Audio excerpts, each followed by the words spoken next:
Man, what a massive fireboat. Yes, sir. They have got the equipment, that is for sure. It is nice. Take a look at those nozzles. I bet it'll flow some water. It's good to see, though, they got smooth bores on it. I'm talking about the fog nozzles, the two big fog nozzles on the front. You mean them yellow-headed death nozzles up there? Is that what you're talking about? I'm talking about real. What a real nozzle is. Carnie, you've been in fire service a long time, and I know this is a huge debate, but I'd have thought you'd have been smarter than to think that them things are the way to go. I can tell that me and you need to have a sit down because you are not seeing the true light. What planet are you from? Talking to you sometimes is like talking to a table. In all seriousness, there's been much debate about fog nozzles and straight strings. Why do you think a smooth bore nozzle is the best thing for firefighting? In reality, when you look at it, and when this all started, you know, if you trace the fog nozzle history back of where it came from, where it was developed, really the first fog nozzle can be traced back to the late 1800s. Right. You know, and they started using them for marine shipboard firefighting. There was a whole lot of testing done at Fort McHenry off Baltimore on the use of fog application for interior fires on marine vessels. Is this where you're talking about layman's experiments that Right. he used at the naval vessel? Chief Lloyd Layman, he was one of the lead, you know, guys doing all this testing.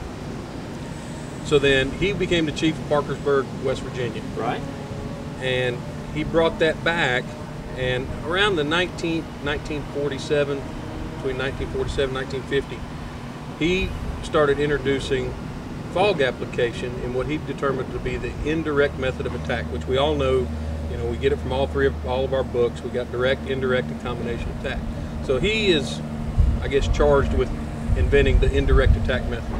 Right, and I know when he did his experiments back at his fire department in Pennsylvania, after that, they asked him to come and speak at one of the major fire conventions, in which he did, and that put fog nozzles, really, that's where the start of fog nozzles in the fire service came into play. Correct. You know, he spoke at FDIC, and he came in and he started, he did his spill, and he wrote 2 books, one of them being Little Drops of Water, where he explained what fog nozzle application was. And in reality, when the indirect method of attack first started, it was promoted from an exterior fire attack.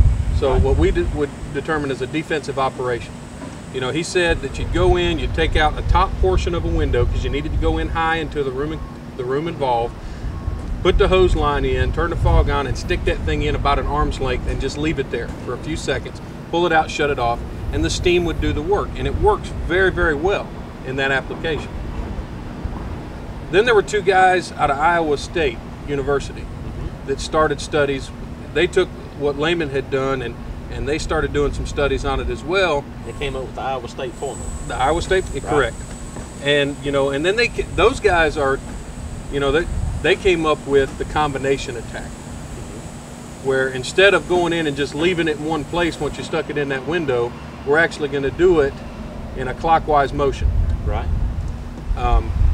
So they started turning the nozzle. That way they could put water on the walls and on the ceiling and on the floor, and they steamed it much better. Yeah, it really wasn't about putting water on all walls and steaming the floor. It was trying to disperse the water droplets better. Correct. All right. Well, then what happened?